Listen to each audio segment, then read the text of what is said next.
Another medical crisis at St. Louis's jail. A 43-year-old woman arrested 2 days ago collapsed in the processing area and is now fighting for her life. It raises new questions about the safety of detainees even before they're booked. Thanks for joining us. I'm Ann Allred. And I'm Kelly Jackson. Our political editor, Mark Maxwell, has new details tonight on an alarming warning letter from inside the jail. Mark. Kelly and Ann, good evening. That's right. We've obtained this emergency letter. It amounts to a smoking gun. In it, a captain from inside the jail warns the mayor and top city officials about violent episodes where inmates would attack jail guards with human waste, where excessive uses of force involving battering rams or chemical pepper ball launchers were used, and where they discovered that locks were broken to the degree where inmates could escape their cells. The warnings in this letter echo the cry of a grieving mother, of a frustrated short-time jail guard who just left the post, and the systemic failures that have long taken place in this jail that new incoming Commissioner Nate Hayward will soon inherit.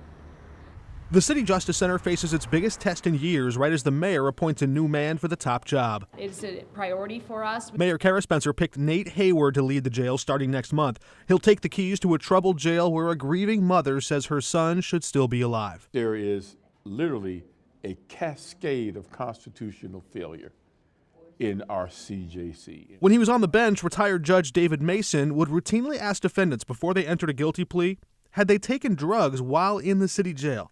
I've known for years that has been a problem. In an angry open letter posted online, a former corrections officer blamed other jail guards for smuggling contraband inside, alleging they treat the inmates like animals. They're sometimes denied medical attention. That corrections officer no longer employed. Just about every decent whistleblower is somebody who's been let go. We read her entire letter to Judge Mason. What you just read to me is consistent with what I've been hearing, not just since I've been here, but even throughout the time I've been in court. And she's not alone. We've obtained an internal letter from Captain Javen Folks, who warned leadership this summer about escalating violence, broken security systems, all in a grievance he says went ignored for weeks. Folks explicitly warning ignoring these issues could spark a potentially large-scale disturbance, a chilling reminder of past uprisings inside. We're no longer going to say no comment.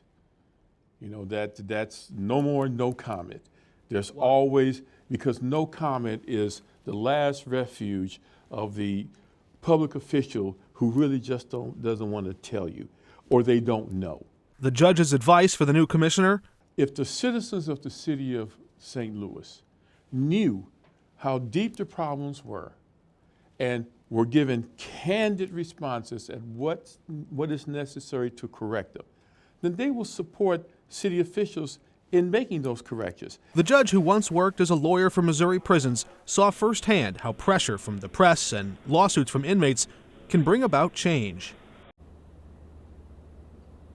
We did reach out to city officials asking them for response to that corrections officer's allegations. Still no response on that just yet.